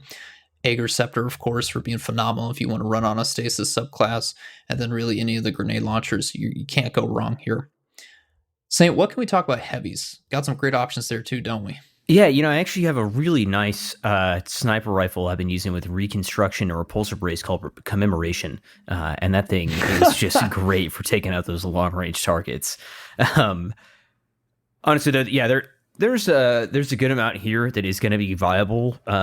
Something that we've been kind of thinking about that's in the back of our minds, you're fighting these tormentors, you really need some good precision damage that you can deal, right? The damage over time is nice. The precision damage particularly is really nice to be able to hit him with. Leviathan's Breath, Thunderlord, Sleeper.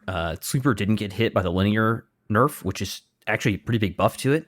And then finally Anarchy, which is something that will come up in a little bit. Leviathan's Breath got a pretty decent buff, and it was honestly already good, especially if you have that Archer's Tempo Catalyst. Leviathan's Breath is a great weapon, really strong weapon. Would definitely recommend you try that out if you have not in the past couple of seasons. Those all honestly have uses kind of depending on where you're at in the campaign. And when we're looking at legendaries, I'm probably not going explosive weapons for the campaign, again, because you're dealing with these tormentors, and you need to be able to deal precision damage. So that kind of rules out your grenade launchers and rocket launchers. So when I am looking at machine guns, I'm looking at Commemoration, Recurrent Impact, Shattered Cipher, Fixed Odds, all have really strong uses. A Recurrent Impact with its land tank trait is really strong. You're wiping through tiers of enemies. You're getting 15% extra just DR outright. And if you don't have a build where you're able to hit max resil, that will help you there, get that resilience up to tier 10. Shattered Cipher, just the void damage output there. The Fixed Odds, obviously for solar builds, if you go into that route, but Commemoration, Commemoration with the Reconstruction and Repulsor Brace alongside some of the mods we'll talk about in just a second was a weapon I used a lot throughout the campaign with things like a Fortissimo and an SMG. That allows you to have I've got damage output when I'm up close, and I have some really nice ad clear as well when I'm a little bit further away.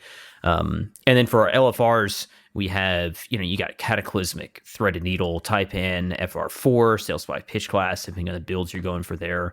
Running something like a Taipan, there's a lot of, you have Firing Line, right? You also have something like Frenzy you can run on Threaded Needle that is going to pair really well with Volatile Flow. So that is pretty much what I recommend there. And then Anarchy is really only good towards some of the end of the campaign. Obviously, it's kind of been on the back burner for a while, but I definitely think there's some viability there. And speaking of that, I'll start us off here and jump in with some mods. So you're going to be unlocking your artifact mods as you go throughout the campaign. As long as you go through that very first seasonal story, you're going to be getting some mods. You will get your champ mods at first. There's not going to be any champions in the campaign, so you don't really need to worry about what you're selecting there. Just pick whatever you'd like. The authorization mods are very nice. Void authorization, grenade authorization are going to be really solid, or whatever element you want to go for there are really nice for just making your builds a little cheaper, allowing you to maybe afford some of those more expensive stat mods and still have fully fleshed out builds, which is can be a very key point there. And then you also get access to at least a couple of the column 3 perks before you finish the campaign. Shatter Orbs, when you match the shield type of an orb of a shield that you break, it will generate an orb, which is really a pretty strong trait there. And then Volatile Flow, obviously you pick up an orb, you're going to get volatile rounds for I think 12 or 13 seconds, something like that. It's a pretty solid duration, and that's going to play incredibly well. You mentioned Wave Splitter earlier. The way that kind of plays off of orbs is just really strong. The Void grenade launchers, your Void fusions, SMGs, your Fighting Lion, machine guns, all really strong with that mod. And as a reminder, it is just being applied to your character as soon as you unlock it, so you don't even have to worry about slotting that in to your build. Anything particular we're looking at for just traits or main builds that are going to be a go-to here for you guys as you went through the campaign?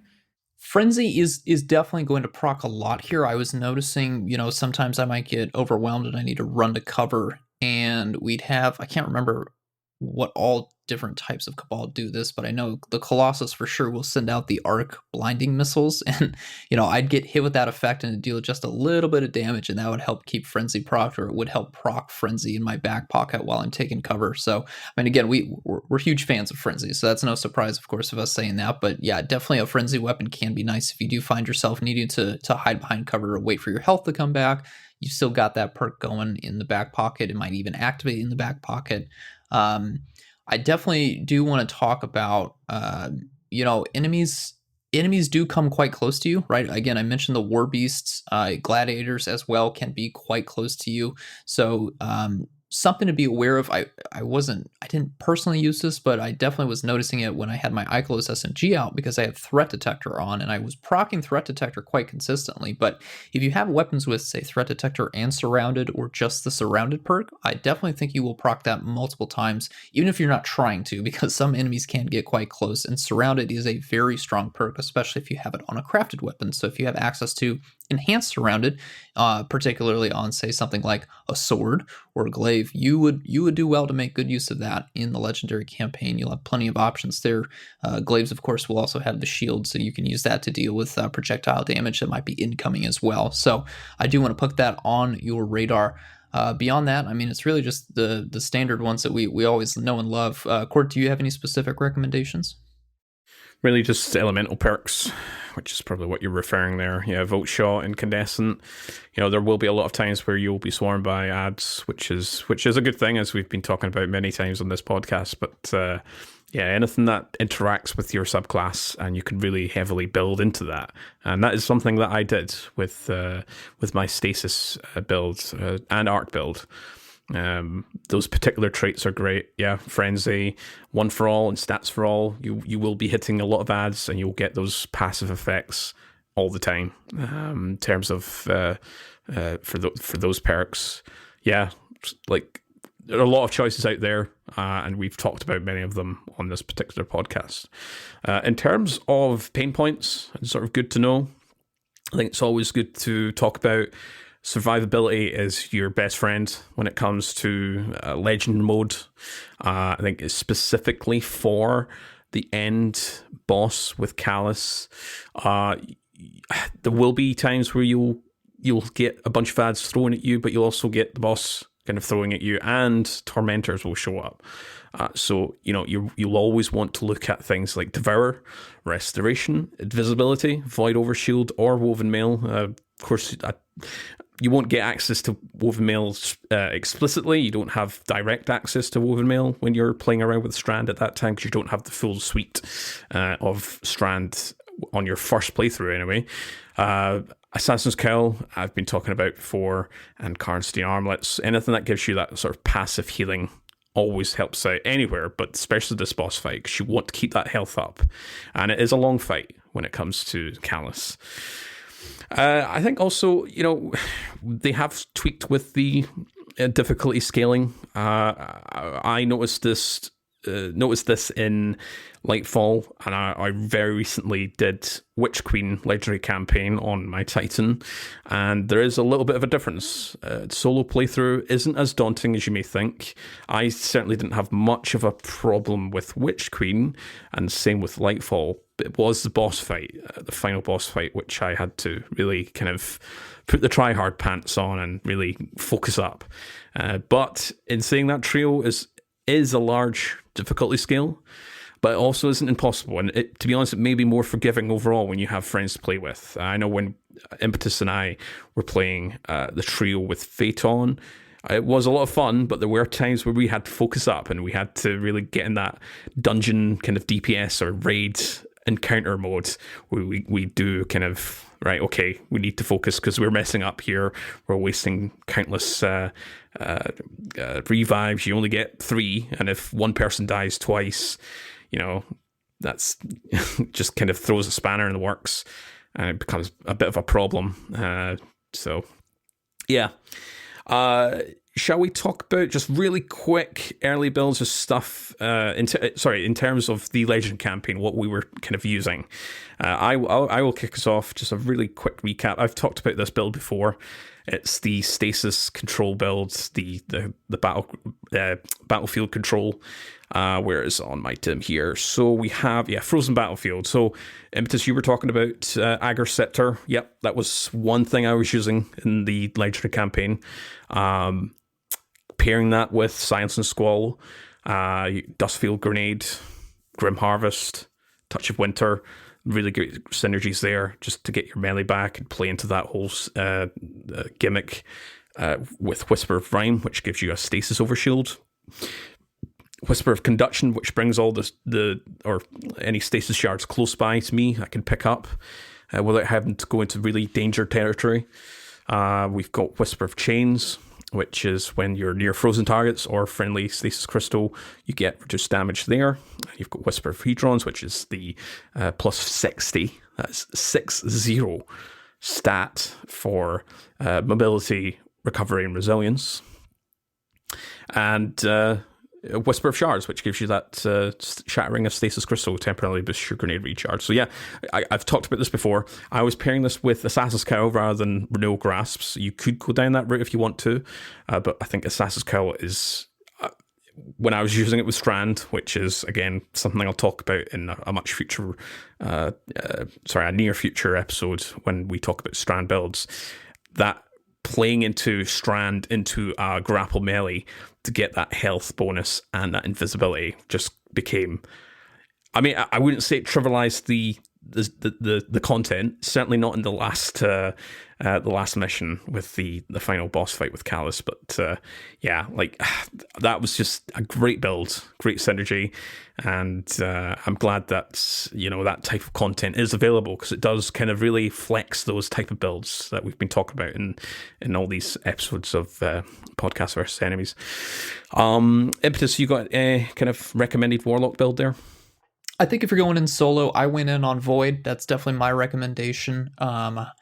It's I was using I Have Another World because I wasn't sure when we were going to get access to Strand, so I didn't have a super hyper-focused one. Having played through it now, I think you should absolutely tie into either Nezarec Sin or Controverse Hold.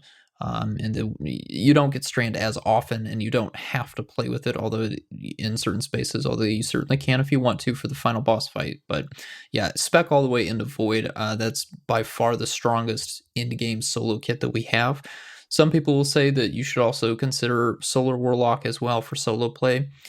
Well can be a bit of a trap. I don't want to encourage people to just take well in solo play, because all of the enemies are going to know where you are. And again, there are a lot of enemies that will just rush you. The Tormentors don't care if you're standing in a well. They are actually designed to deal with enemies that are players, that are standing in wells and bubbles. So I definitely think you need to consider a mobile class, something that does not lock you down into one place for very long.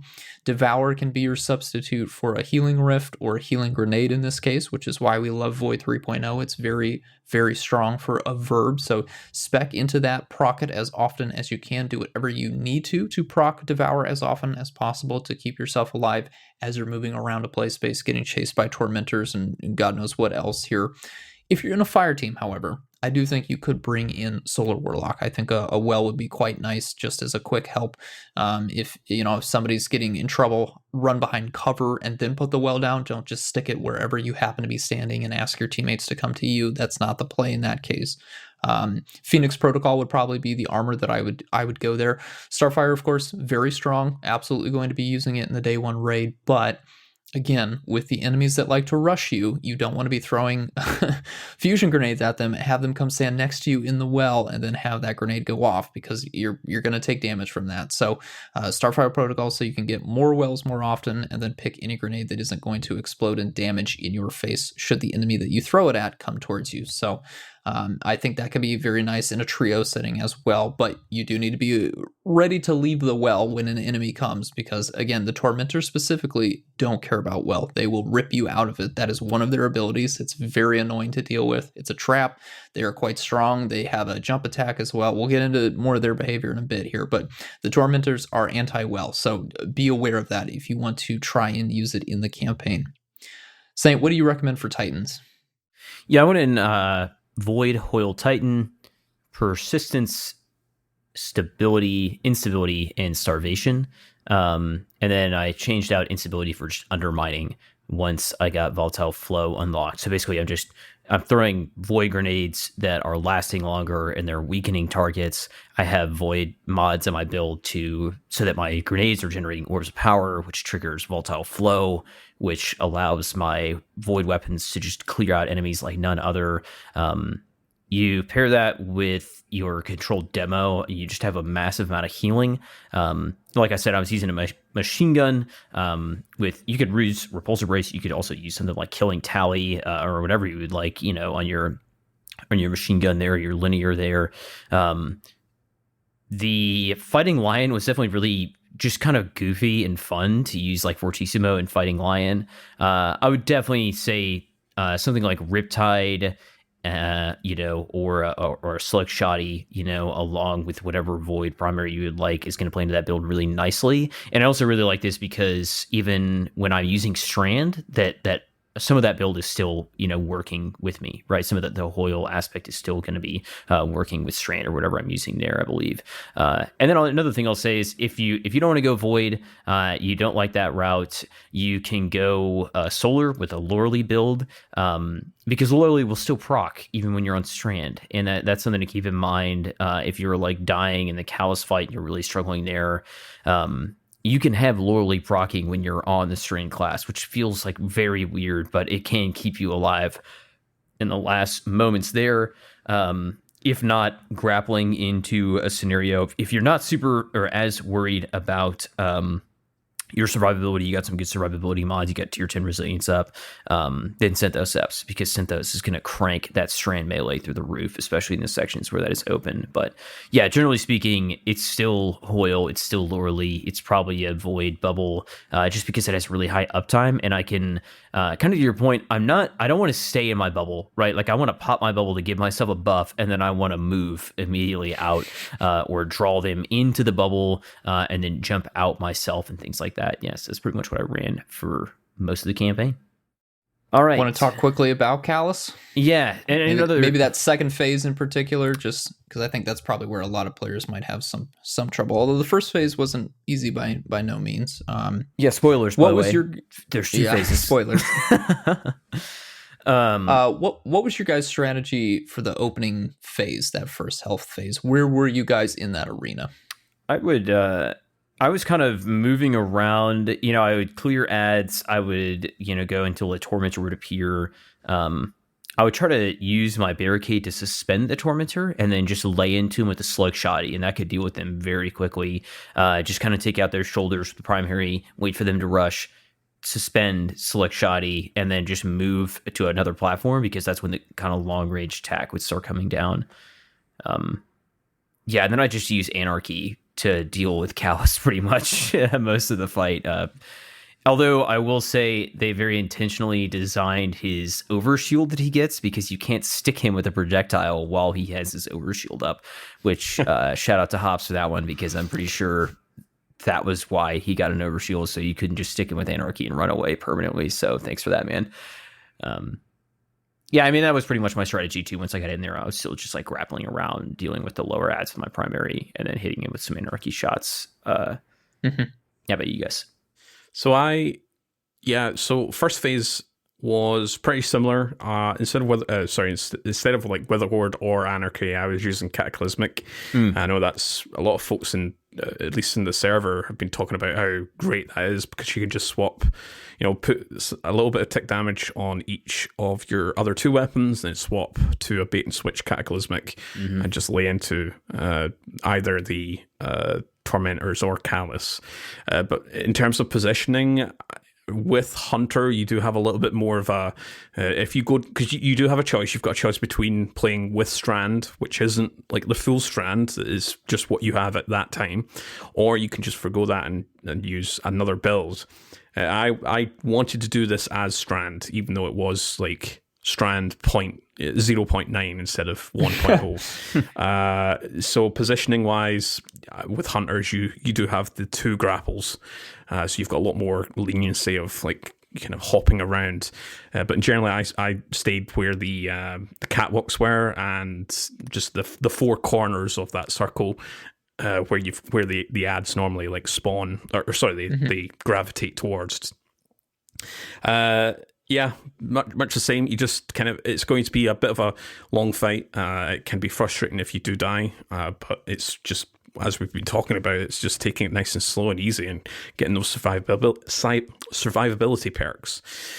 In terms of the second phase, well, that was where I was dying a lot, because I was using the grapple a lot more aggressively, just because Callus can be very aggressive as he converts to a melee-based, up-close and personal fight instead of a long-range one. But really, it was just for Hunters, for me, was just perfecting that grapple, hit and run. It's a lot of hit and run. If Yeah. there was any ads that spawned in, do my ensnaring slam, get that suspend going. And yeah, fusion rifles, shotguns. Did I use a different heavy there? I think I might have swapped to either a grenade launcher or a machine gun, because he is up close personal. You don't want to kind of really blow yourself up with a rocket launcher, and you don't have much effectiveness with a linear fusion rifle at that range.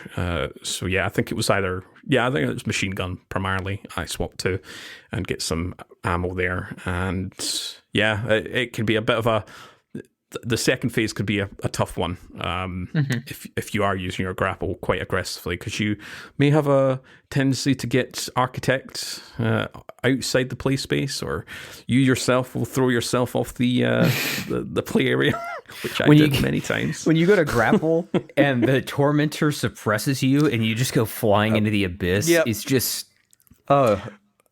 I mean, again, so for you guys, you were on Titan and Warlock, and you didn't have access to the other grenades. You had the grapple only, but you only had one. Whereas, at least with Hunter, you can recover because you've got your supercharged Strand abilities there. You'll have your grapple up quite a lot. But at least with Hunters, we can if we get thrown off the arena, we can at least try and recover, which happened many times, may I add. So I definitely sympathize with you guys having to do it with only one. Yeah. Gosh, that was, oh my goodness. In the first phase in particular, I spent maybe a third of that probably hanging out on the scaffolding below the arena, because the Warlock jump does not lend itself to a lot of vertical height. So I would float down because I had missed a grapple point, kind of get my bearings. What's really funny is the Tormentor would just stand directly above me, and I'd hear him muttering or growling at me. So I did have one time where I went to grapple back up onto the scaffold, and he whacked me, and I just fell straight back down onto the scaffold. And I was like, oh, okay, we're not doing that anymore. Yeah, in the second phase in particular, movement is huge here. I will say in particular, if you're on a void, if you don't want to do Strand, you want to be on a void subclass, this is where Devour really just shines. I think beyond maybe Invis, which is great for repositioning, of course, but you will have a few Scions that spawn in as soon as you hit certain trigger points. You throw a grenade at them, get that Devour procced, get that health back immediately. That can be really, really great as a knife buffer if you're taking damage from enemies. Really want to stress that. But yeah, this is all about movement. I mean, it's, again, we were talking about this during the Witch Queen Legendary campaign. I think with the Brutix fight, that first real boss fight you had, this is a very mobile boss in the second phase, and you need to be just as, if not more, mobile than the boss to stay alive. That's really what it comes down to. Osteostrega is huge here, right? Doing a few shots, letting that tick damage take off as you're running into a different area of that space. If that's all you can do, if that's all the damage you can muster against the boss, that's fine. Do it. The goal is to stay alive here. It's the second damage phase. We don't care about how quickly you can burn them down at this point. It's keep getting to the second damage phase and then ultimately kill the boss. So go fast. Don't fall off the edge. I think you do have those 4 pillars there. They are somewhat destructible. I think you could certainly hop from platform to platform if you don't want to run on the ground. It seems like Callus's AI is a little bit buggy in terms of interacting with players that are on those platforms. I know Court and I were having some weird interactions in our playthrough last night. I definitely wouldn't stay on one of them for the entire fight, but if you want to move between those 4 pillars as you're shooting damage at Callus as he's chasing you, that seems to be probably the most optimal setup.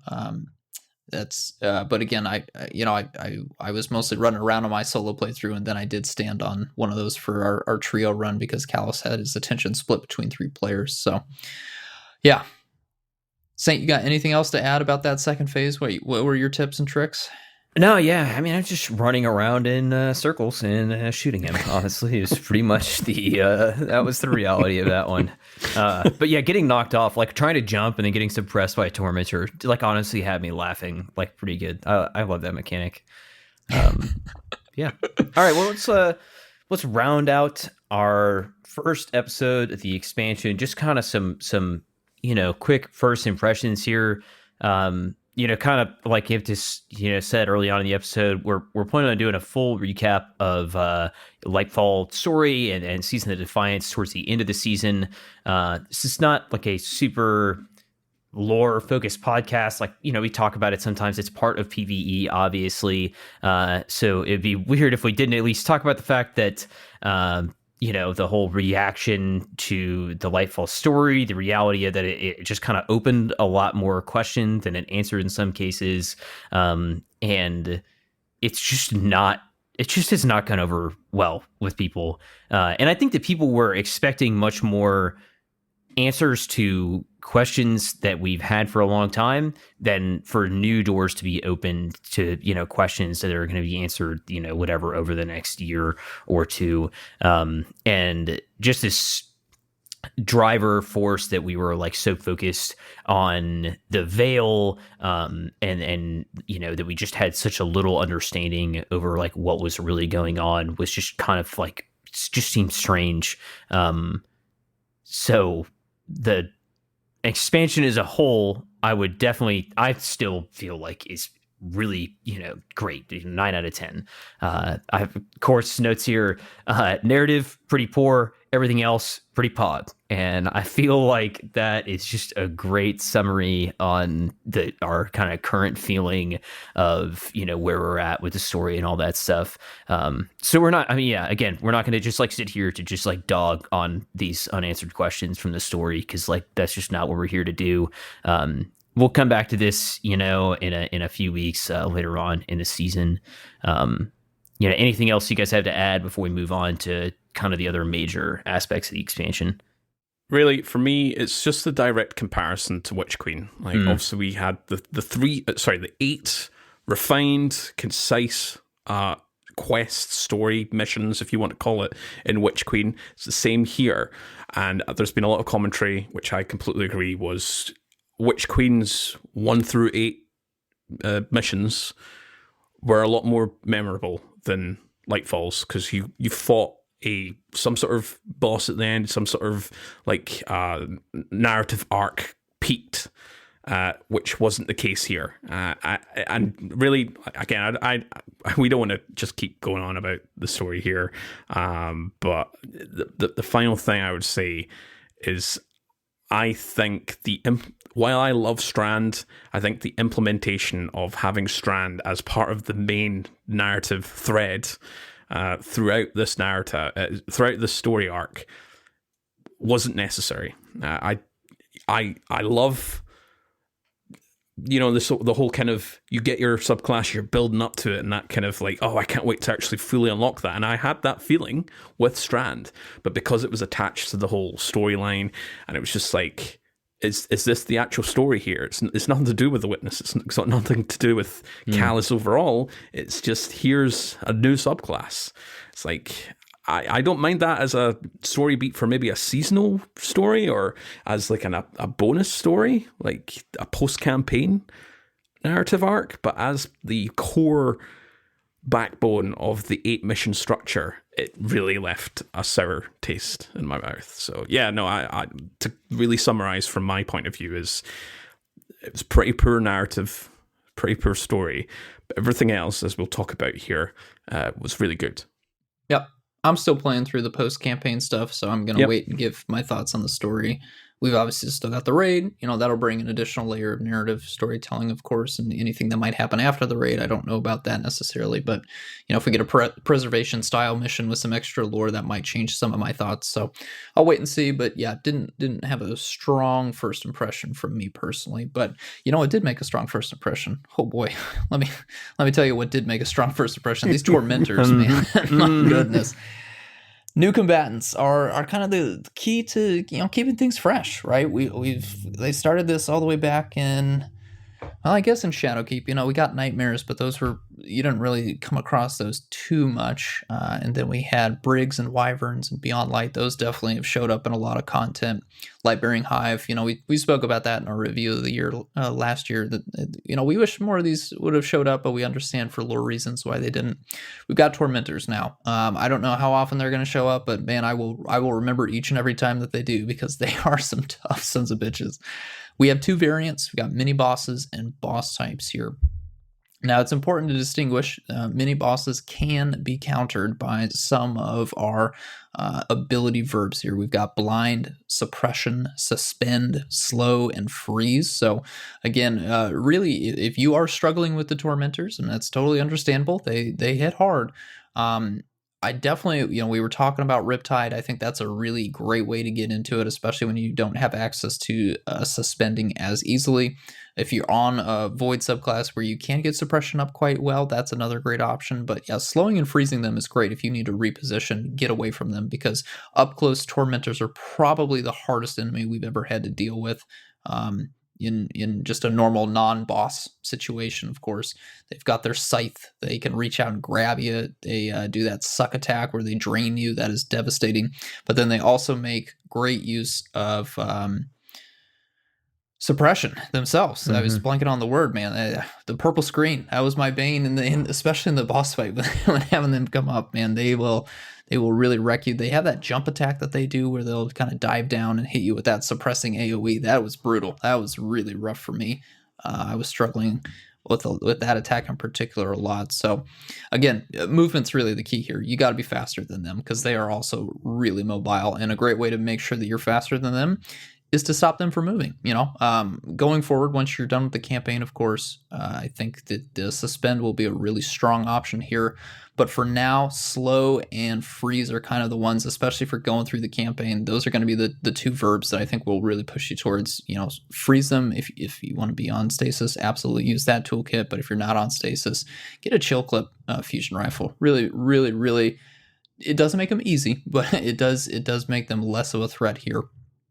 Now, they do have a bit of a mechanic for dealing damage to them. Their crit spots here. Court, what can you tell us about how to deal precision damage or deal any type of damage to a Tormentor? Yeah, so again, I was kind of almost like the exotic quest from last season, where it gave you that kind of little tease of the Deepstone Crypt mechanics. This is giving you a little tease of the Vow of the Disciple, specifically the Volk fight, where it's the same kind of setup where you have to, a lot of other mechanics surrounding it, but you've got various crit points or weak spots that you have to kind of kill before you do DPS, essentially, is the overarching point here. So initially, when it comes to, this applies to mini-boss and boss Tormentors, you have to kill or destroy both of their weak spots. They're located on their sort of upper arm, almost your shoulder blades, each side. That is how you basically make them go furious, because you better be prepared. Get those stasis grenades out, the suppression, suspend, blind, etc. Because at that point they will start charging, and they'll start doing, as Impetus was saying there, the whole suppression dive bomb. And if you get caught nearby one of them, they will grab you and give you a little squeeze and get some of that light energy out of you, and may die if you're already damaged at that point. So, yeah, you need to be prepared. So, weaken down, I think it's around about, health-wise, it's around about 2/3 is when, once you've destroyed both of their, the 2 crit spots, is when they start going into fury mode, and at that point it's now their chest is now their crit spot. So it's another type of combatant where you will need to keep moving around, get your burst damage out there, put your burst damage supers. Anything that lasts quite long, I notice quite a lot, especially, maybe you can agree with the Titan super there as well, Saint, but those roaming type of supers are a lot more susceptible to being suppressed, so you better put as much damage down as possible against the Tormentors. And yeah, it's a great experience. There will be times where you won't just have one, you'll have two you have to deal with. And yeah, it's a great experience. And for me, just as a little kind of feedback, I think overall I'm loving Tormentors. Compared to Lightbearer Hive, I still like Lightbearer Hive, but again, you can do the whole blind suppression suspend there with them. I think Tormentors take the edge because of they're a lot more aggressive. They have that root style. I'm going to stomp your bubble and well out of existence. It's a damage phase, but not for you. Yeah, I've seen that meme. It's great. Yeah, shout out Destiny the meme as always. So in terms of like just general feedback for Tormentors, I'm loving it. I want to see more of this. I don't know if there's going to be some lore reason why we won't see them more. I think they're a little bit more generalized compared to Lucent Hive. They can specifically only come from, Savathun's brood. And then you've got your Stasis Fallen, which again, they're very specific in terms of a lower reason why you don't see much of them. Whereas here, they're your typical kind of lieutenants of the Witness. So hopefully we see a lot more of these throughout. Finally, I think so. Being able to crowd control, blind, suppress, suspend the mini boss variants does seem a bit like maybe just a slight misfire. I think the opportunity and the options to suspend and blind and suppress them should be available, but I think those effects last way too long on them, and it does sometimes invalidate some of those fights. Once you start mastering the whole crowd control, of course you should be able to really stun lock them. Essentially, that's what we do with bosses all the time. But I think these effects just last a little bit too long, at least on the mini-boss variants. You don't see them with the boss variants for obvious reasons. You can't suppress them. But I'm loving the Tormentors. They're great. Saint, you obviously you knew a little bit of the Tormentors before us. You were keeping it all quiet on the podcast. So now you've seen it out in the public build. How are you vibing?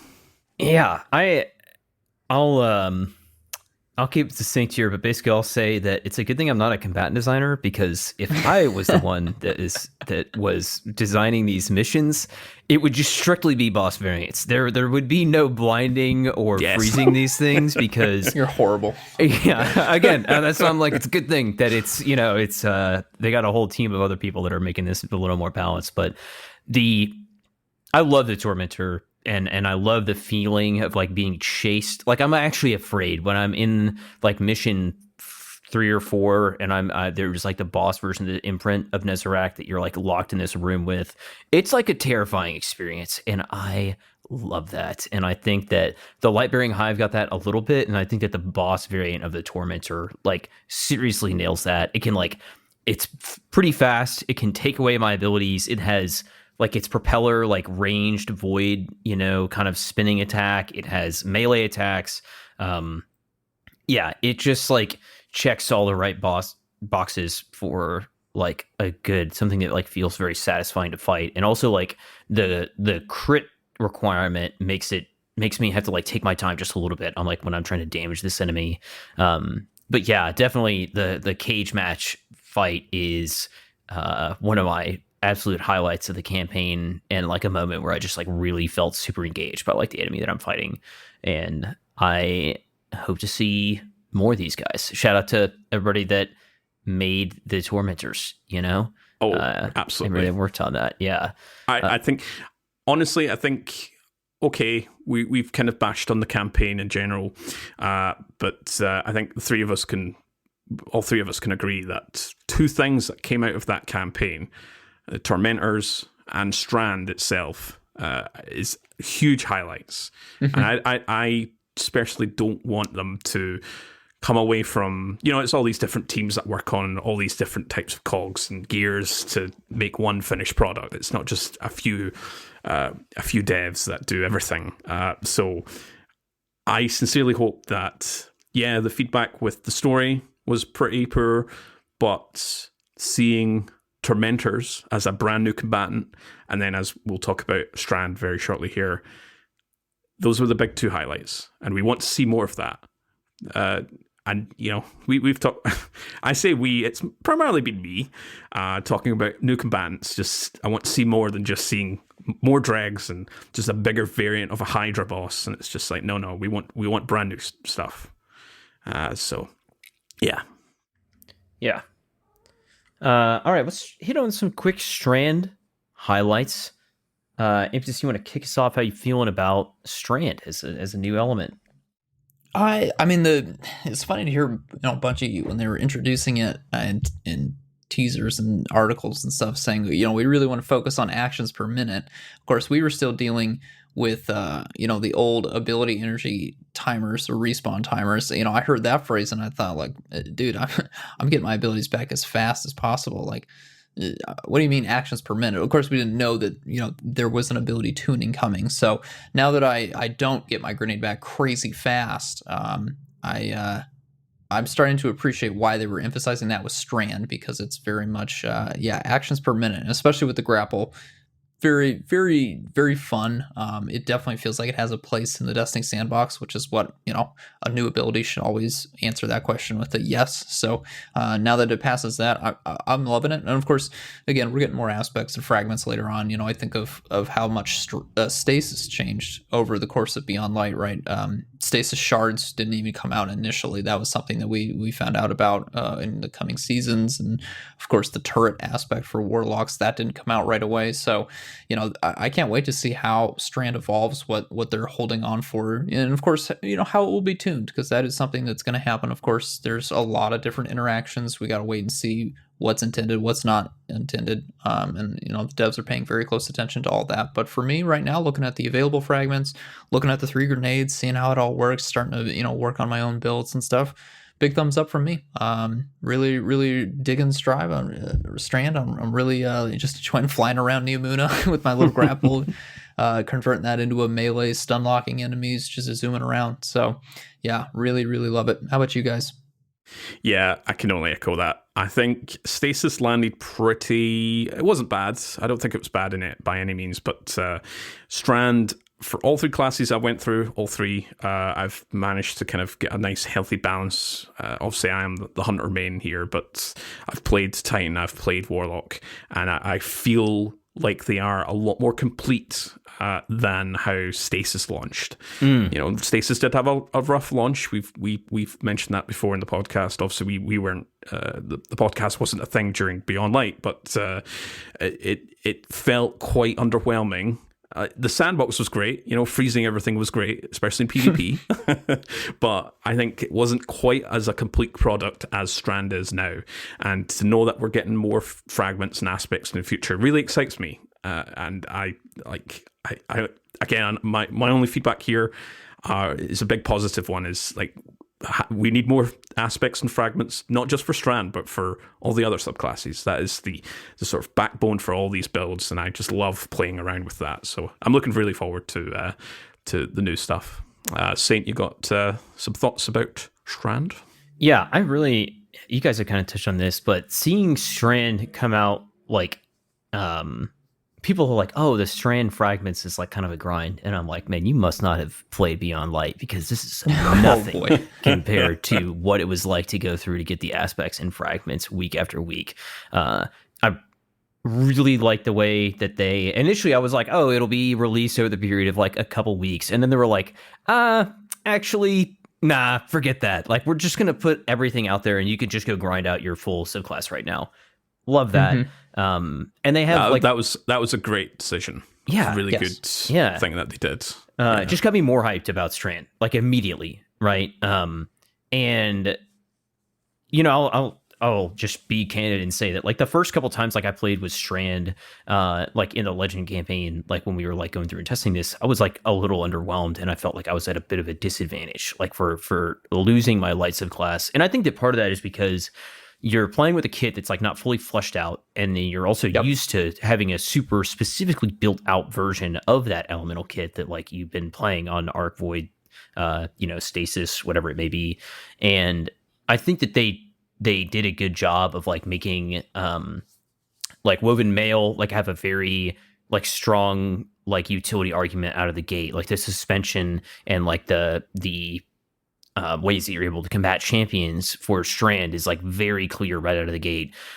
We have, not only do we have like weapon synergy with Strand, we have Strand weapons like immediately, right? And I think that I mean, you guys can correct me if I'm wrong, but I don't think we got hardly any stasis weapons other than like Salvation's Grip with Beyond Light, right? Yep, we had to wait until the very last season of Beyond Light. Season of the Lost was the first time we had legendary stasis weapons. Yeah, I'm trying to think of like when this 30th anniversary and like Ice Luna had Headstone, right? And like Vulpecula had Headstone, and that was like a big deal, But yeah, the fact that we have like Hatchling perk on some of these weapons immediately, and then like we'll talk about all of these weapons. But yeah, the more fleshed out, quicker to access aspects and fragments. There's weapons that tie in with it immediately, and there's like a clear value proposition for like why I want to use this class over the other one. And it has a grapple, which like, come on. And I thought that was another thing that I was like, I don't want to give up my grenade ability because it's not enough value to grapple, but I think that they've made grapple melee strong enough, and the ability to like get your grapple back after grappling onto it tangle easy enough that there is like a pretty good argument to be made there. And plus the suspension grenade is like real strong for in-game. We'll talk about that in the weeks to come in our builds that we create, trying to take into some master content here and getting ready for GMs in like a month. But yeah, I think that Strand has the ability, and it has landed in a way that is like, can actually compete to our other all the other 3.0 stuff that's out there. I completely agree. Yep. All right. Well, I think that will wrap it up for the first episode of the new year of Destiny, episode 53. Thank you so much for listening, and thank you to our audio engineer, Autodidaktos, for all of his work behind the scenes. Just as a reminder, Court will not be with us for next week's episode, so we're planning on doing our breakdown of the Neomuna destination weapons. That'll be Saint and myself covering that. We'll circle back around. We're not sure beyond that, but of course we will have the raid coming out, so that will have its own episode with a weapon breakdown. We'll do a seasonal weapon breakdown at some point. We will do a dedicated episode for Strand, give you guys some builds, and of course we'll be circling back around to Strand once GMs come out later in the season. Until then, my name is Impetus. You can find me by that name on Discord and in Destiny, and as Impetus always on Twitter. Court, where can we find you? Yep, you can find me on Twitter as @CourtProjects, and over on the Discord server as Court. You can find my work, infographics, and spreadsheets over on the Destiny Massive Breakdowns Discord server and the website, along with other applications and spreadsheets and much more science work from many smart people to enhance your Destiny experience over on the Destiny Massive Breakdowns website. Saint, where can we find you? Yep, my name is Saint Kabr. You can find me by that name on Twitter and Discord and in-game. Can't wait to spend the next few weeks going through all the new mods, the new weapons, the new traits, the new Strand builds. We're eating good, all right? And we've got a lot of good content in the season ahead. Until then, thanks for listening.